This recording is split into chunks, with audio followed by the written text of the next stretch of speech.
Hey, good morning. Jeff Muller here for Lehigh Valley Sports, and welcome. This is our inaugural edition, my inaugural edition on here, and I'm also on Jersey Sports Guys North and South. If you want to catch me there with my buddy Martin Calia, and we talk sports there in New Jersey, New York. We go down south. We're based down south. I'm actually coming to you from South Carolina, formerly a Lehigh Valley product. Grew up in the Lehigh Valley, went to high school there, spent a lot of years there, but I'm down here south. But I still keep a lot of tabs and do some writing for the Lehigh Valley Press.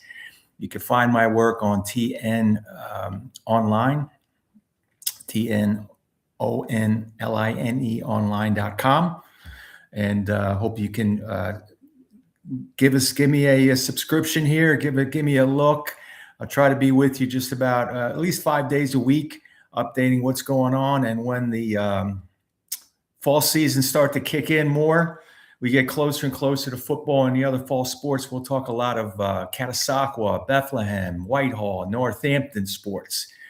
Okay, but it's summer and it's a light schedule. Of course, you know, if you're following any sports during the summer in the Lehigh Valley, you know that there's summer basketball going on, which is huge. Summer baseball, a lot of soccer going on. There's a lot of club sports going on. The sports that are in the fall, they're going. Teams are out there in camps. Teams are out there in leagues. So there's always a lot going on. And summer basketball is the big thing in the Lehigh Valley, and it's been big for a while. But this morning, let's talk Phillies to see what's going on. Andrew Painter. He may go down as one of the biggest busts in Phillies history. He may come back, and the Phillies are hoping that he comes back here, back up with the parent club, probably sometime in August. But right now, the Phillies are to blame, my friends. Yes, the Phillies and Dave Dombrowski, in particular, who's pushing all the buttons and driving the car, is to blame for what's going on with Andrew Painter. Okay.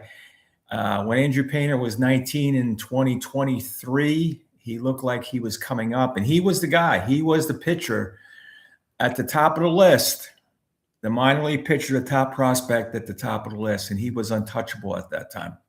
The Phillies could have probably dealt him. He was coveted by other teams.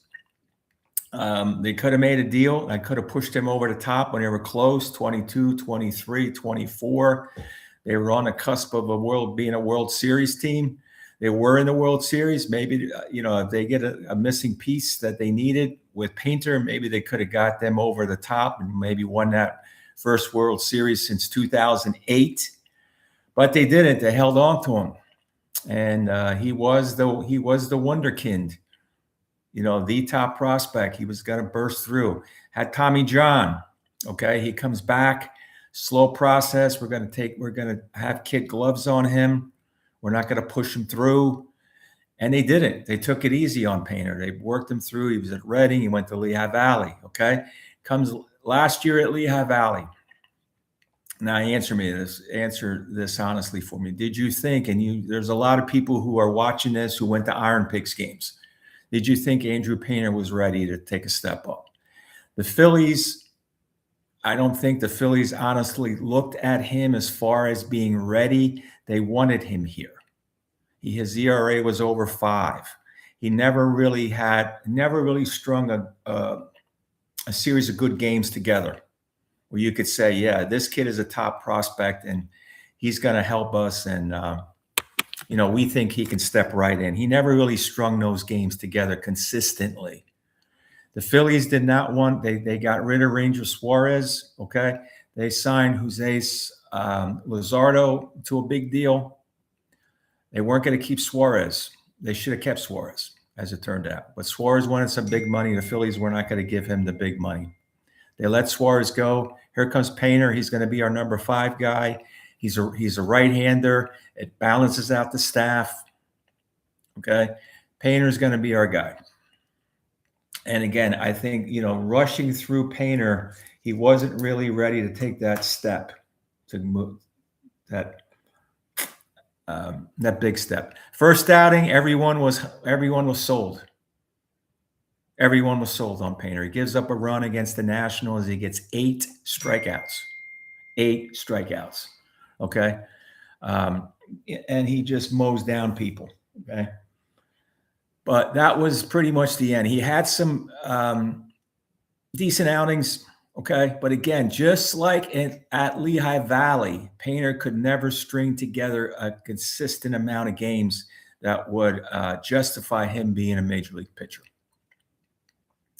He wasn't going to be Brett Myers. He wasn't going to be Marty Bystrom. He wasn't going to be Bob Walk. Okay. You can go down the list of all these prospects that came up. He wasn't going to be Larry Christensen. Okay. He wasn't going to be Dick Ruthven. He was pushed through and he was pushed to the top. And the Phillies were convinced that he was going to be their guy this season. Hasn't worked out. Okay. Some of the numbers: record 1-8, ERA 7.06, gave up over 80 hits.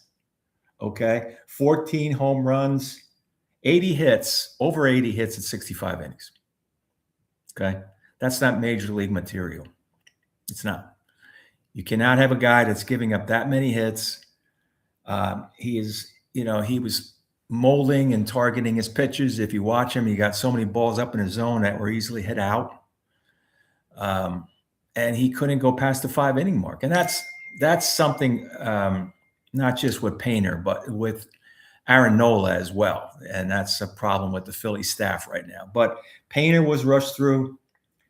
And now you're sitting on a guy who they're going to probably, he has to put together at least 4 or 5 starts down at Lehigh Valley.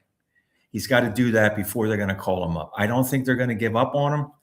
Why? Because there's no one else there. There is no one else there.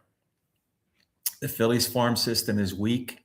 There's not really a big name pitcher right now. Okay, you're going to tell me Gage Wood. Gage Wood has been adequate at least so far. And they're trying to put him on a fast track to get him up here. Okay. Gage Wood,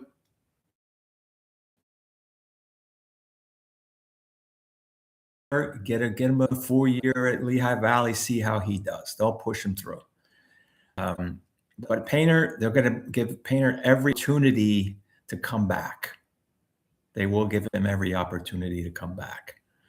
And again, we'll see how he does at Lehigh Valley. The Phillies are going to be in a market they should be in a market for a pitcher. They should be in a market for a right-handed bat. The Adolis Garcia experiment, the 1-year experiment, has failed. The good thing, he'll be off the books. He's done. He's done for the season. He needs surgery. He's not coming back. You're not going to see him again unless the Phillies do not pick up another outfielder in the offseason and they bring him back in another year deal just as insurance, as backup. But that experiment failed too. That was a failed experiment. The Phillies tried to pick up somebody on the cheap end, and you see what you paid for. Okay. Garcia did not work out. His numbers, his last couple of years in Texas, you saw what his numbers were, and they were legitimate numbers, and you saw what the risk was. Okay. So that brings me to Byron Buxton, a guy who has been on the Phillies' radar the last couple of years. Okay. They were interested in their pitcher, Joe Ryan, on the Twins. Now there's some talk the Phillies are going to try to get Byron Buxton. He's 32. He would fit into the current lineup that the Phillies have. He's not old yet. He's right there. Okay. He's along with Trey Turner and the rest of them, when that window is getting smaller. It's not that big anymore. Okay. But he's a guy the Phillies will look after. The only thing I would question about this is, yes, it'd be great to have a guy like this, but what do you give up for him? Okay. What do you give up for him? Adam Miller is dealing with these back issues. They still want to try to work him through down at Lehigh Valley as being the third baseman of the future. Alec Bohm might be a good option, but who do you play? Who plays third base? Edmundo Sosa is not an everyday player. I'm sorry. Good utility guy, good guy to fill in, not an everyday player. So the Phillies are caught. They're caught. Okay. They would like to get a guy like Buxton. They would have to give up. The Twins would have to take the guy, maybe Gabriel Rincos. Maybe they do have to give up Wood and a couple guys down in Reading and down in the lower minors. Guys who they think can pan out. If the Twins are willing to do that and willing to part with him because of the contract and because of his age, Philly should jump on it. Philly should jump on it. I think he could help him. He would reshuffle the lineup because I think he can be in the 3 and the 4 hole, 5 hole. Probably you want him at the top. He still has some speed. Okay. And Don Mattingly does a great job of juggling the lineup the whole season. He has juggled the lineup the whole season. Okay. So it'll be interesting to see what happens with Painter if he comes back in, say, mid to late August. Do the Phillies desperately have to do something? They got to get a pitcher. Sonny Gray's been rumored out there, okay, that the Red Sox might dump him. He's a veteran guy. He would definitely help. He's a veteran guy. He's been around, okay.